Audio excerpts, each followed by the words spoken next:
কুলুব। আল্লাহ তাআলার জিকিরের মাধ্যমে কলব অন্তরটা প্রশান্তি লাভ করে।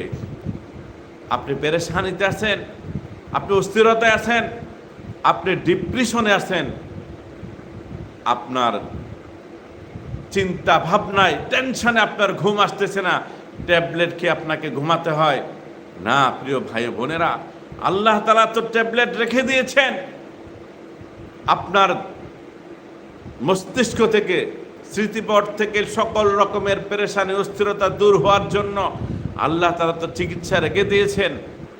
আর সেটা হলো আল্লাহর জিকির, লা ইলাহা ইল্লাল্লাহ। আল্লাহর জিকিরটা আপনি চোখ বন্ধ করে মনোযোগ দিয়ে নির্জনে নিবৃত্তে কিছুক্ষণ জিকির করে, আল্লাহ চাহে তো আপনার মধ্যে যে পেরেশানি অস্থিরতা তৈরি হয়ে